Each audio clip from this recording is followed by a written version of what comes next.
applied immunology, and from that part we are going to start with immune responses. Okay, so first of all we should know what is immunity. Okay, can anyone tell me what is immunity?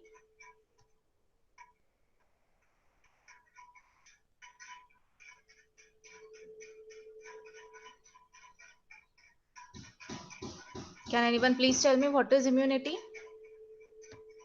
It is protection against foreign antigen. Okay. Hmm. So this is the mechanism which is used by our body to protect ourselves. Okay. This protection will be against the microorganism or the foreign particles or the pathogens. ठीक है. So एखादा जर का foreign particle असेल, एखादा microorganism जर का असेल, त्याने जर का आपल्या बॉडीला इथे इन्व्हेड केलं असेल, इन्फेक्ट केलं असेल, तर त्या सगळ्या इन्फेक्शन्स पासून किंवा इन्व्हेजन पासून बॉडीला प्रोटेक्ट करण्यासाठीचं जे मेकॅनिझम तिथे प्रेझेंट असतं, that mechanism will be called as immunity. Okay, this immunity can be of two types. One is innate or acquired immunity. Okay, another type is the adaptive immunity. But first of all, we are going to study in detail the innate immunity. Okay, so innate immunity means what? Okay, so innate immunity means the immunity with which we are born. Okay, आपण ज्या वेळेला जन्म घेतो किंवा आपला आपण जेव्हा born होतो तर त्यावेळेला अगदी त्या सुरुवातीच्या टाइम पासूनच आपल्या सोबत जी इम्युनिटी इथे ग्रो होते, that type of immunity is the innate immunity. Okay, this type of immunity is generalised and non specific. Okay, म्हणजे फॉर एक्झाम्पल हा पर्टिक्युलर पॅथोजनने जर का आपल्याला इन्फेक्ट केलं असेल तर त्याच्या अगेन्स्ट हे मेकॅनिझम दाखवायचं, किंवा पर्टिक्युलरली दुसरा पार्टिकलने इन्फेक्ट केलं असेल तर त्याच्या अगेन्स्ट एखादा वेगळं मेकॅनिझम दाखवायचं. अशा टाईपची ही इनेट इम्युनिटी नाहीये.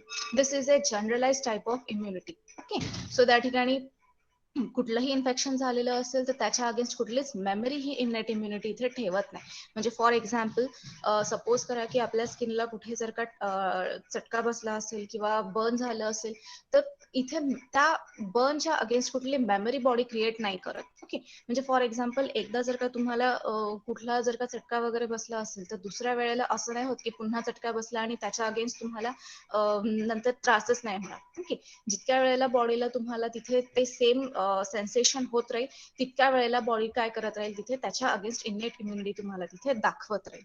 Okay, now after that this type of immunity does not get improved after exposure to antigen. Okay, means की इतकी जनरलाइज्ड आहे की कुठलंही इन्फेक्शन जर का अगदी सुरुवातीला तुम्हाला तिथे झालेलं असेल तर तिथे नेक्स्ट टाइमला जर का सेम पॅथोजननी सेम ऑर्गॅनिझमनी जर का तिथे इन्फेक्शन केलं असेल तर त्याच्या अगेन्स्ट ही इनेट इम्युनिटी जी आहे ती अँटीजन प्रोड्यूस करत नाही. ओके, बट याचा फायदा काय आहे की it is always present in your body. ज्या वेळेला पण तुम्हाला इथे सुरुवातीला वाटलं असेल त्या बॉडीला की इन्फेक्शन झालंय किंवा अगदी फर्स्ट स्टेज ऑफ इन्फेक्शन आहे, तर त्याच वेळेला येऊन ज्या बॉडीला ते प्रोटेक्ट करणार आहे ही कोणती इम्युनिटी असणार आहे, that will be your इनेट immunity. Okay, so अगदी शॉर्ट नोटीस वरती ही जी तुम्हाला इम्युनिटी इथे प्रोव्हाइड केली जाते, that is this इनेट immunity. Okay, ह्या इनेट इम्युनिटीचे काय काय कंपोनेंट्स आहे, which are the components which help in this इनेट immunity. So those components are the physical barriers. Okay, these physical barriers will be present in our body from inborn. ठीक है, so those physical barriers are for example skin, the mucous membranes in our body. Along with that, there are certain cells which are present in our body. For example, phagocytes आहेत, natural killer cells आहेत, macrophages are there. Okay, after that there are certain kinds of proteins which are present already in our body. Those proteins are for example complements, acute phase proteins, and interferons. Okay, so we will see one by one how these components help in this innate immunity. Okay, so the first thing of this innate immunity is the function of that innate immunity. आता या innate immunity चं function काय? First of all, first function is killing or invading the microorganisms or the microbes.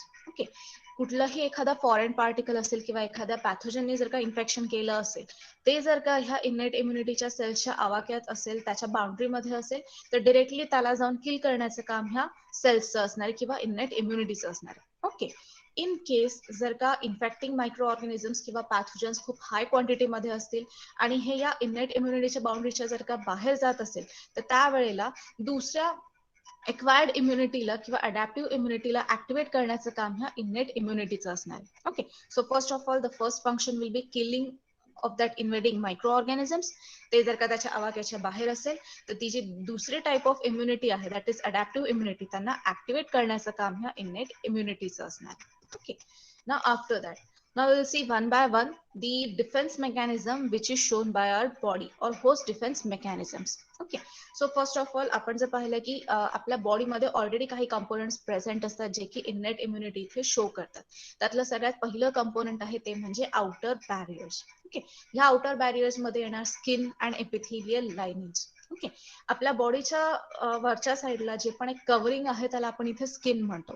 या स्किनचं पहिलं काम आहे आपल्या बॉडीला इथे प्रोटेक्ट करणं. ठीक आहे, तर प्रोटेक्ट करण्यासाठी स्किन मध्ये काय काय प्रेझेंट असतं, तर स्किन मध्ये एक कॅराटीन नावाचा प्रोटीन प्रेझेंट असतो.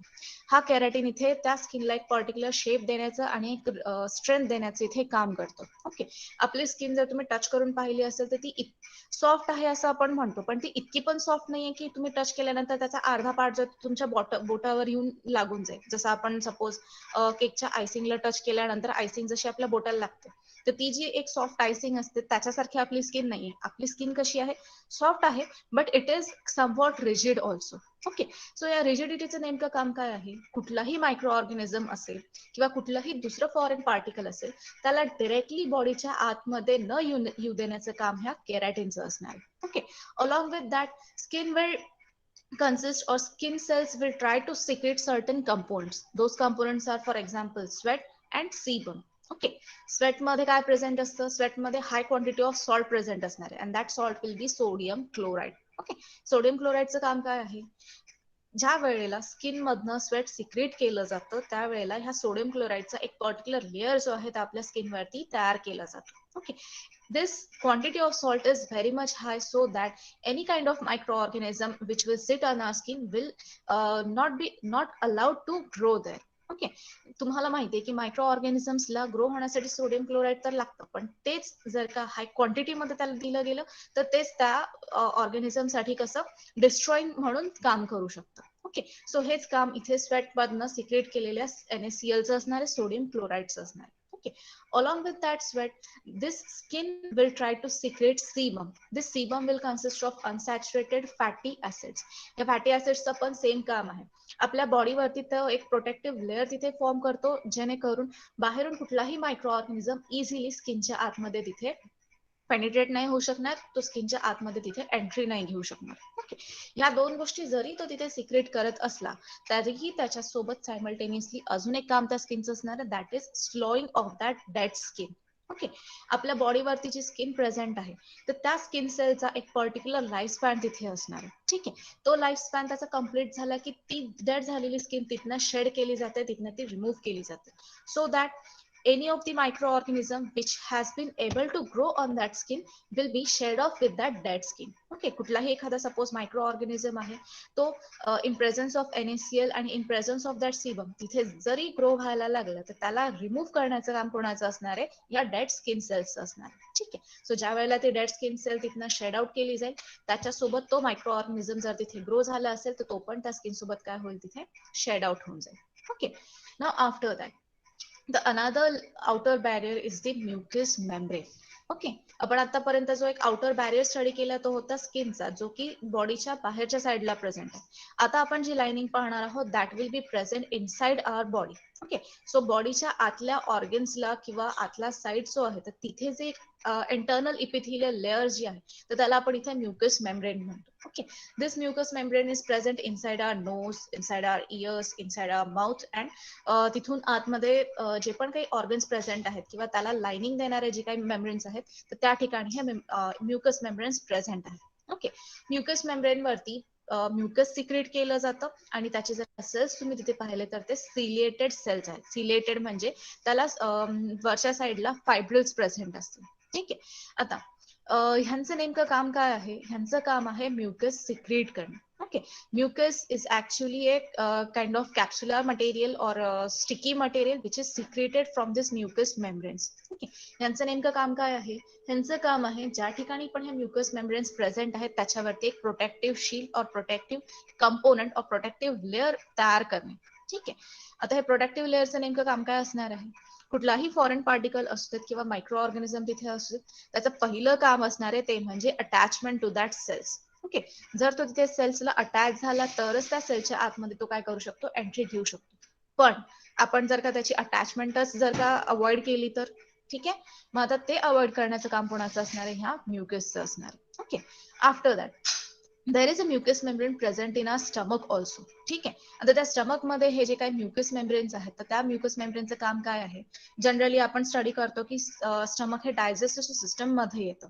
त्या ठिकाणी various types of acid secrete केले जातात, ज्यांचा पीएच जर का आपण पाहिलं तर नियर अबाउट 2 to 3 आहे. Okay.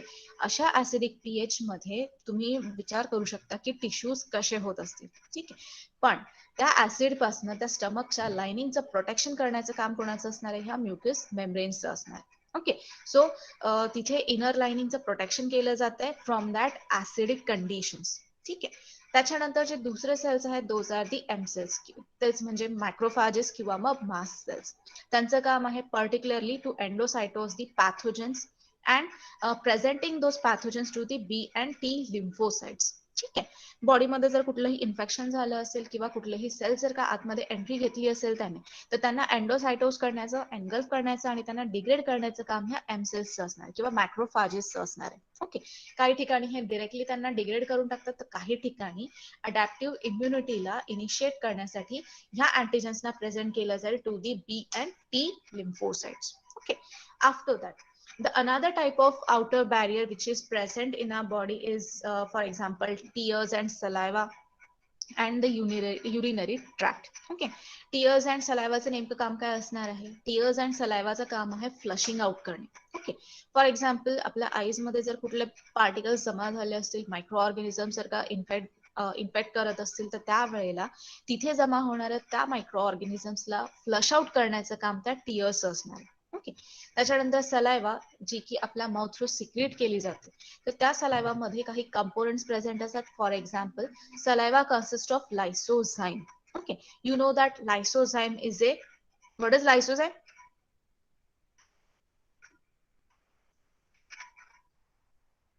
enzyme. Hydrolytic enzyme. Yes. Okay. So for example, if there is accumulation of bacteria or certain foreign materials in our mouth, तो lysozyme जे आहे जे की सलायवा मध्ये प्रेझेंट असतात, तर ते तिथे त्या फॉरेन कंपोनेंट्सना किंवा मायक्रो ऑर्गॅनिझम्सना तिथे डायरेक्टली किल करण्याचं काम तिथे करते. Okay. So that killing will be with the help of this lysozymes. Okay. Now after that another type of barrier is the urinary tract. Okay. For example कुठलं एखादं इन्फेक्शन झालं असेल, बट हे या बाकीच्या बॅरियर्स थ्रू जर का avoid केलं गेलं नसेल, तर त्यावेळेला बॉडीमध्ये ते मायक्रो ऑर्गॅनिझम्स एंट्री करतात. बॉडीमधले बाकीचे सर्व जे काही इम्युनिटीचे कंपोनेंट्स आहेत, त्यांना किल करण्याचं काम करते. सो आता हे किल झालेले मायक्रो ऑर्गॅनिझम्स, ते जे काही डेड सेल्स तिथे असतील, डेब्रिस जे असतील, तर त्या सर्व कंपोनेंट्सना बाहेर टाकण्याचं काम ह्या युरिनरी ट्रॅक्टचं असणार आहे. ओके. सो जरी बॉडीला इन्फेक्शन झालं असेल, त्यातनं ते रिकवर जरी झालं असेल, तर तिथे प्रेझेंट असलेले जे काही डेब्रिस असणार आहे, डेड सेल्स असणार आहेत, किल्ड मायक्रो ऑर्गॅनिझम्स असणार आहेत किंवा स्लॉप झालेले इंटरनल टिश्यूज जर असणार आहेत, तर त्यांना बाहेर एक्सक्रीट करण्याचं काम हे या युरिनरी ट्रॅक्टचं असणार आहे. Okay. Now after that there are also presence of small intestines. Small intestines काम आहे pancreatic enzymes, bile juice, intestinal enzymes ना secrete करणं. Okay.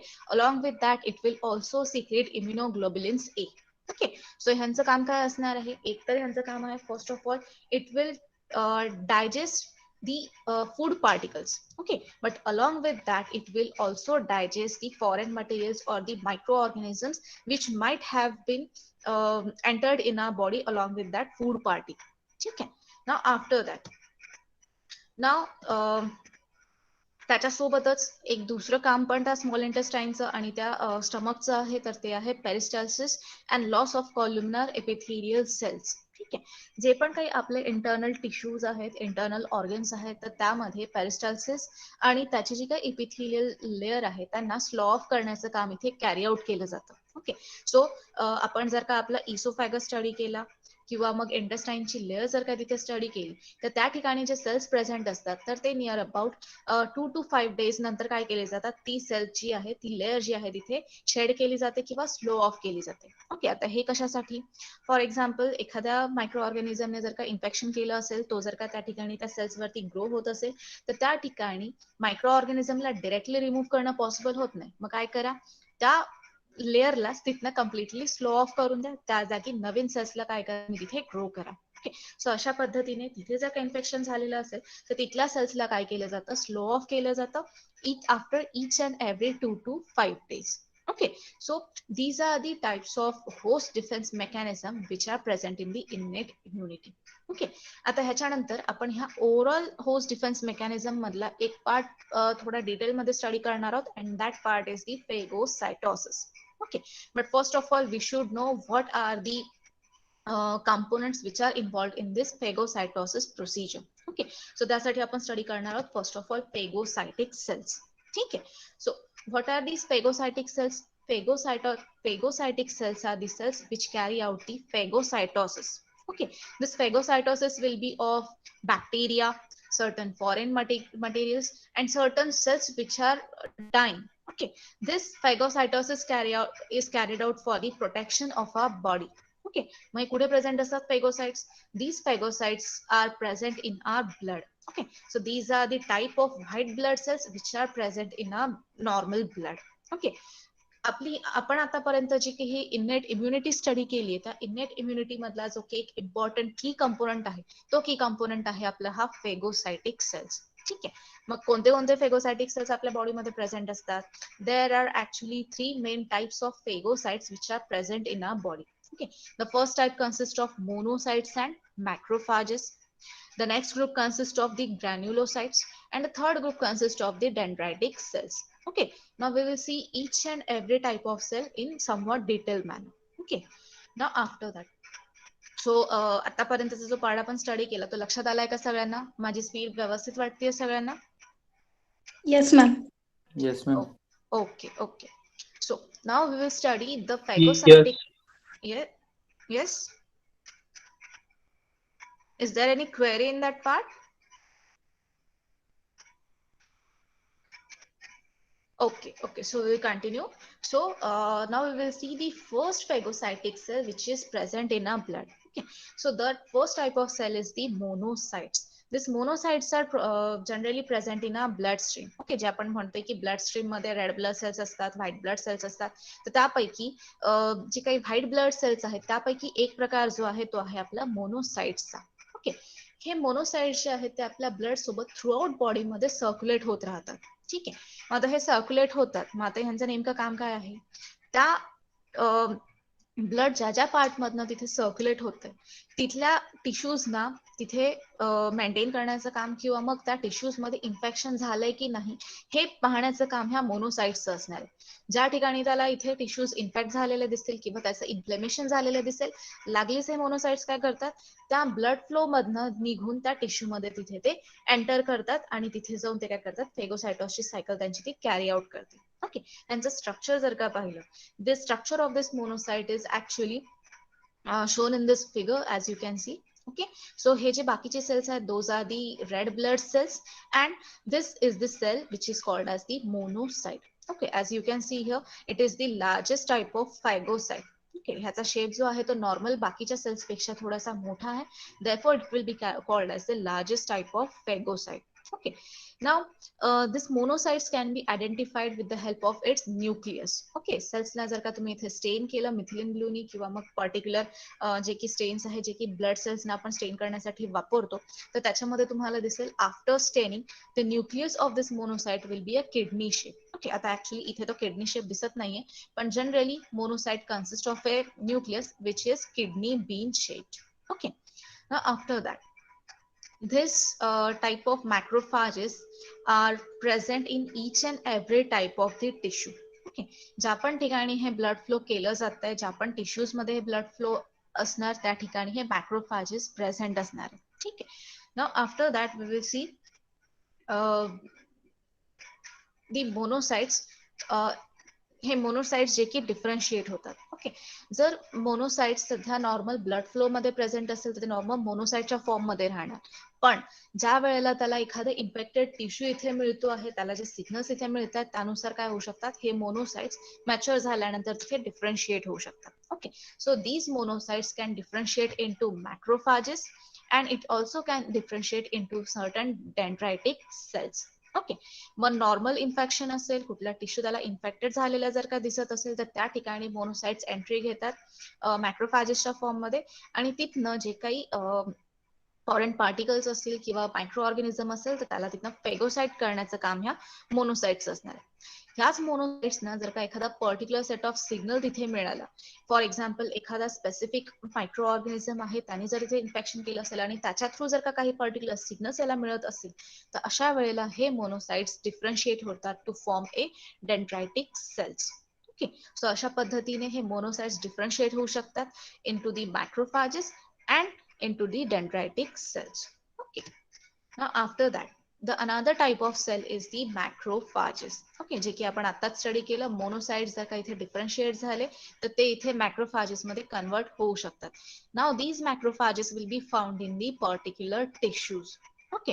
यांचं काम पण सेम तेच, म्हणजे डिफेन्स मेकॅनिझम, फेगोसायटोसिस करणे, जे पण फॉरेन पार्टिकल्स असतील किंवा डेब्रिस असेल, मायक्रो ऑर्गॅनिझम्स असतील तर त्यांना फेगोसायटोसिस करण्याचं काम ह्या मॅक्रोफॅजेस असणार आहे. Okay. Along with this phagocytosis procedure, it will also help to initiate the adaptive immunity response. Okay.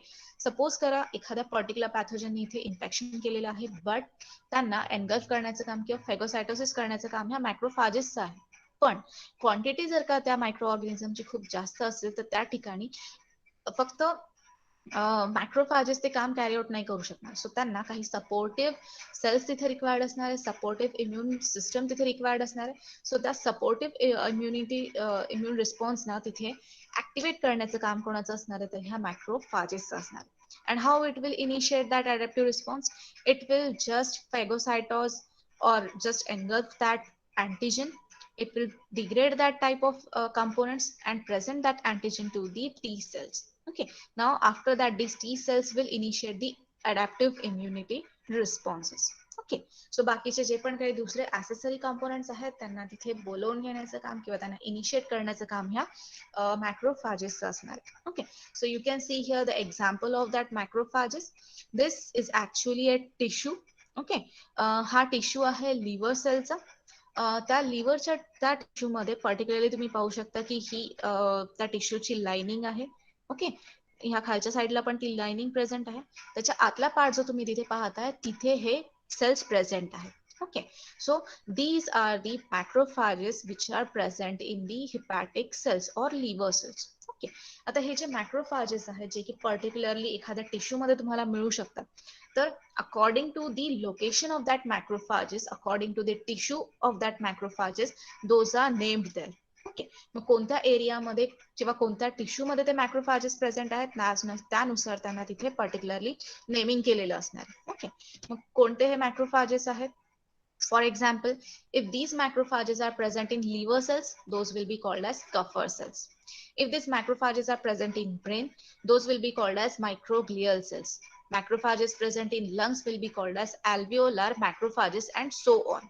Okay. मग आता तिथे lymph nodes, त्याच्यानंतर सायनोवियम, किडनी, स्किन अँड बोन्स, अशा हे जे काही पर्टिक्युलरली लोकेशन्स आहेत त्या त्या ठिकाणी हे जे मॅक्रोफॅजेस प्रेझेंट आहेत, according to that location those are named here. Okay. So this is for your information purpose, तुम्ही याला लक्षात ठेवू शकता. Okay. Now after that, the second type of or the third type of cell is the dendritic cells. Okay. Dendritic cells will be acting as a link or connecting link between the innate and adaptive immunity. Okay. सुरुवातीला जे आपण macrophages इथे study केले त्यांचं particularly primary work जे होतं that was phagocytosis of that foreign particle or the micro organisms. Okay. पण dendritic सेल्सचं काम काय आहे? डेंड्रायटिक सेल्सचं काम आहे की इनेट इम्युनिटी जेव्हा तिथे त्याची ऍक्टिव्हिटी शो करणार, सायमल्टेनियसली अडॅप्टिव्ह इम्युनिटी सिस्टमला पण काय करायचं, त्यांना इनिशिएट करायचे किंवा त्यांना तिथे ऍक्टिव्हेट करायचे. सो ते काम करणारे जे काही इथे सेल्स आहेत, फेगोसायटिक सेल्स आहेत, those are the dendritic cells here. Okay. आता ह्या सेल्सना डेंड्रायटिक सेल्स का म्हटलं आहे, तर जनरली तुम्ही जर का इथे न्यूरॉन सेल स्टडी केला असेल ओके, मागे तुम्ही may be neuron cell study केलेला असेल, त्यातला एक पार्ट असतो ज्याला खूप सारे प्रोजेक्शन्स प्रेझेंट असतात.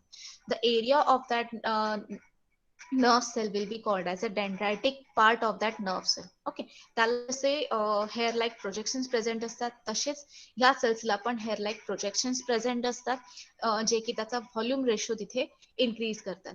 सो त्यांचं स्ट्रक्चर जे सिमिलर आहे, म्हणून त्या नर्व सेलच्या त्या एरियाच्या नावावरूनच ह्या सेल्सना आपण इथे डेंड्रायटिक सेल्स म्हणतोय. ओके, आफ्टर दॅट आता ह्यांचं नेमकं काम काय आहे?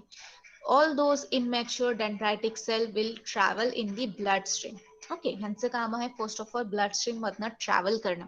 ओके, ब्लड स्ट्रीम मधनं ट्रॅव्हल करता करता ते काय करतील की इच अँड एव्हरी टिश्यूला तिथे ते इन्व्हेस्टिगेट करत चालतील, किंवा तिथे ते चेक करत चालतील, किंवा मग त्या टिश्यू मध्ये जर का कुठलं इन्फेक्शन झालेलं असेल तर ते झालंय की नाही ते चेक करण्याचं काम ह्या डेंड्रायटिक सेल्सचं असणार आहे. ओके, इन केस जर एखाद्या ठिकाणी तिथे इन्फेक्शन झालेलं असेल, पॅथोजन जर का प्रेझेंट असेल, तर त्यांना मॅक्रोपिनोसायटोसिसच्या हेल्पनी काय केलं जातं, डेंड्रायटिक सेल्स त्या पॅथोजन्सना तिथे तो एनगल्फ करून टाकतो. ठीक आहे, मॅक्रोपिनोसायटोसिस करून झाल्यानंतर those cells will get converted into a mature sale.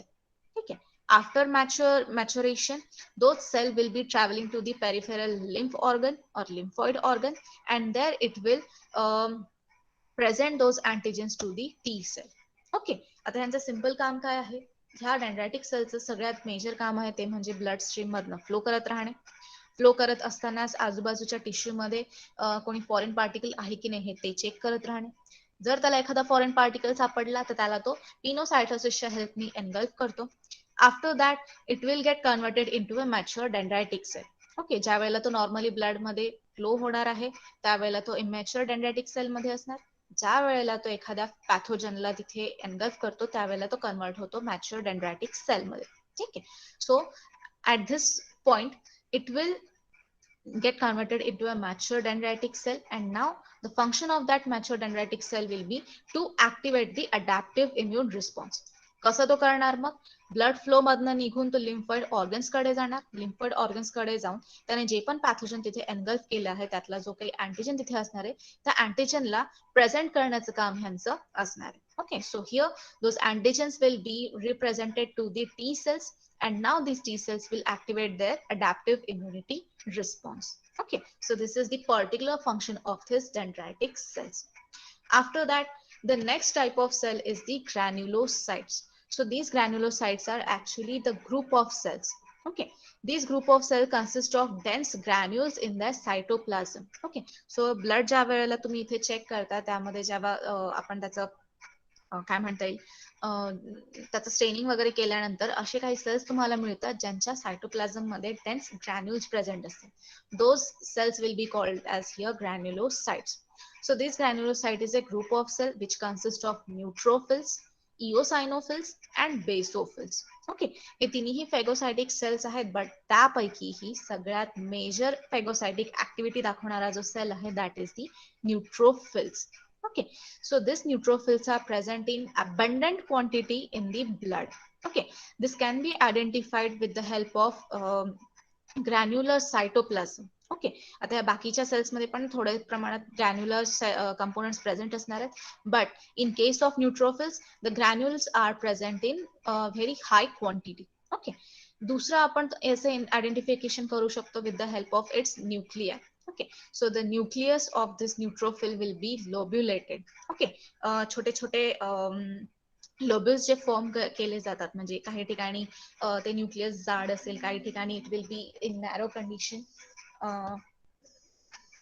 Just 2 minutes.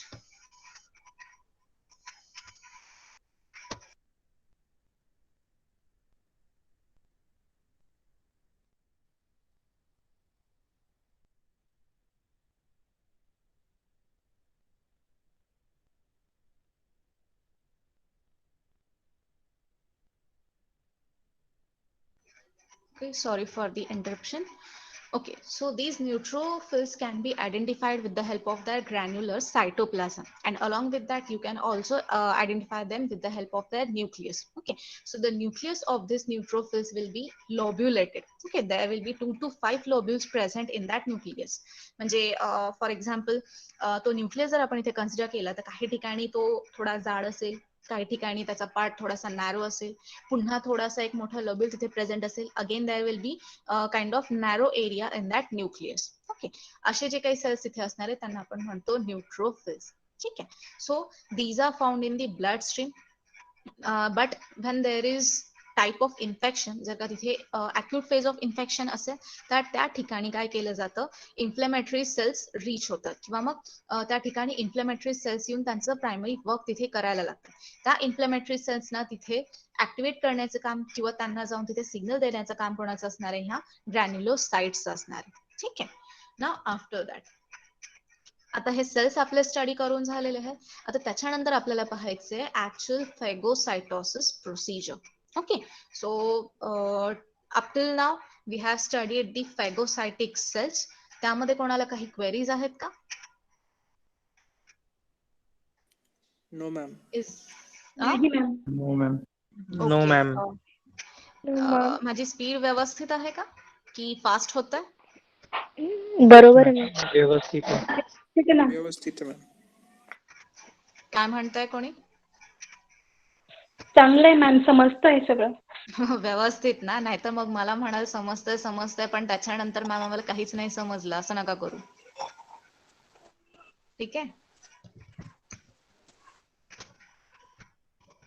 Okay, so just 2 minutes मी तुम्हाला अटेंडन्स प्रोव्हाइड करते. अटेंडन्स तुम्ही मार्क करा. आपण सायमल्टेनियसली इथे लेक्चर चालू ठेवू. ठीक आहे.